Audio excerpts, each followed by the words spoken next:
Pernah nggak sih kalian ngerasa ada hubungan antara dua hal tapi nggak bisa membuktikannya pakai data? Nah, hari ini kita bakal bongkar satu alat keren banget namanya regresi yang bisa mengubah feeling kita itu jadi fakta. Kita akan bedah semuanya dari nol, langkah demi langkah. Oke, kita mulai dari pertanyaan yang paling dasar ya.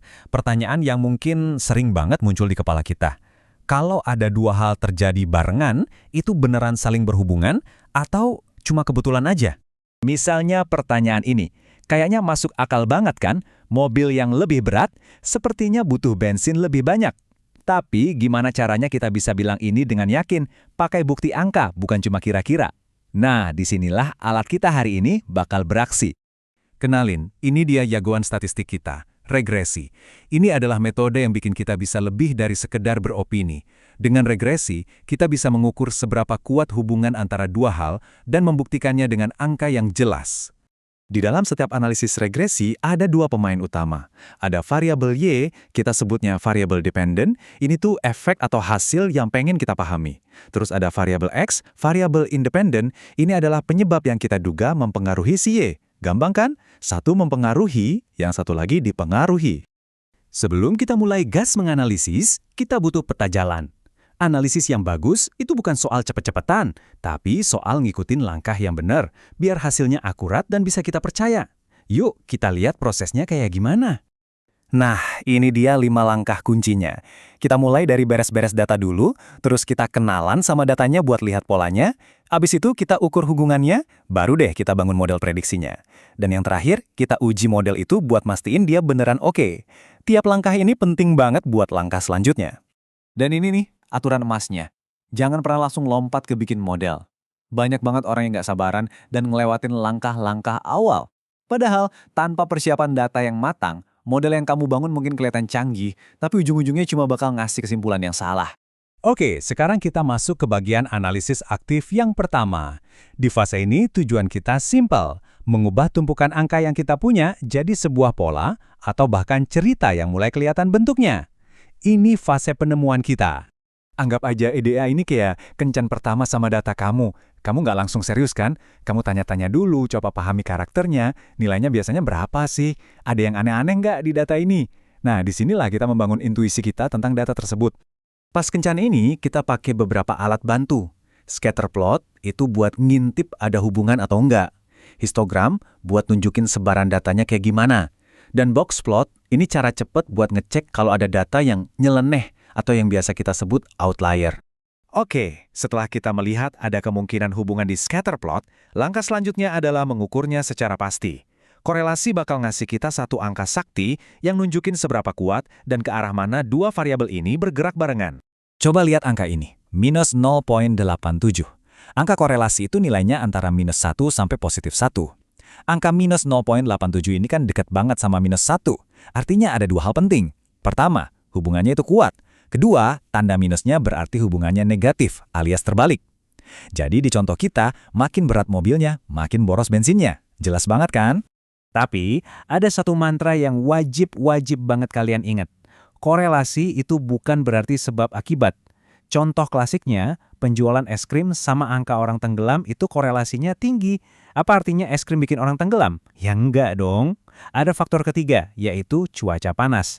Ingat ini terus biar nggak salah ambil kesimpulan. Nah, kita udah kenalan sama data dan udah ngukur hubungannya. Sekarang waktunya masuk ke inti acaranya. Ngebangun model prediksi kita. Tapi ngebangun doang nggak cukup, kita juga harus cek seberapa bagus sih model yang kita bikin ini. Setiap model regresi itu punya dua bagian utama. Yang pertama, namanya intercept. Anggap aja ini kayak nilai dasar atau titik start prediksi kita, bahkan sebelum variabel X-nya kita perhitungkan. Ini adalah pondasi awal dari model kita. Nah, ini bagian yang paling seru, namanya slope atau kemiringan. Angka inilah yang menceritakan semuanya. Jadi, untuk setiap kenaikan 1 unit di X, misalnya tiap mobil tambah berat 100 kg, Y bakal berubah seberapa banyak. Konsumsi bensinnya naik atau turun, dan seberapa besar. Slope inilah inti dari hubungan yang kita cari. Selanjutnya, R-squared. Anggap aja R-squared ini kayak rapor buat model kita. Kalau R-squared-nya 75%, Artinya variabel X kita, yaitu berat mobil, bisa menjelaskan 75% dari naik turunnya konsumsi bahan bakar. Makin tinggi angkanya, berarti model kita makin jago ngejelasin. Tapi, tunggu dulu. Nilai rapor yang tinggi emang bagus, tapi itu bukan segalanya. Model yang hebat itu bukan cuma yang nilainya bagus di data latihan, tapi juga yang bisa diandalkan pas ketemu data baru. Nah, disinilah validasi berperan. Cara paling umum buat validasi itu dengan membagi data kita. Kita pakai sebagian besar data, misalnya 80%, buat melatih atau ngebangun modelnya. Nah, sisa 20% yang belum pernah dilihat modelnya sama sekali, kita jadiin soal ujian buat ngetes seberapa jago dia di dunia nyata. Ini ujian terakhir buat model kita. Oke, semua kerjaan teknis yang berat udah kita lewati. Sekarang, bagian yang paling memuaskan, menerjemahkan semua angka dan statistik ini jadi sebuah cerita yang gampang dimengerti sama siapa aja. Inilah tujuan akhir kita. Terus gimana cara ceritanya? Daripada bilang slope-nya adalah minus 5,3, coba deh bilang gini. Dari analisis kami, ternyata semakin berat mobil, efisiensi bahan bakarnya cenderung menurun. Ini menunjukkan hubungan negatif yang kuat, di mana model kami bisa menjelaskan sekitar 75% dari variasinya. Kedengaran lebih asik kan? Ini cerita bukan cuma angka. Dan inilah poin utamanya. Regresi itu mengangkat kita dari level kayaknya atau dugaan ke pemahaman yang didukung bukti angka. Kita bisa bilang seberapa kuat hubungannya dan seberapa besar dampaknya. Itu bedanya. Sekarang giliran kalian buat nyoba. Gak usah yang ribet-ribet, coba deh pilih 2 variabel apa aja yang menurut kalian menarik, bikin plotnya, terus coba ceritain hubungannya dalam 3 kalimat singkat. Ini cara paling bagus buat ngetes pemahaman kalian. Pasti bisa! Jadi, pada akhirnya, ingat ya, setiap data itu punya cerita yang nunggu buat diungkap.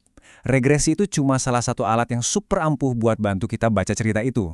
Pertanyaannya bukan lagi, bisa nggak kita gambar garisnya? Tapi, cerita apa ya yang bakal kita temukan selanjutnya?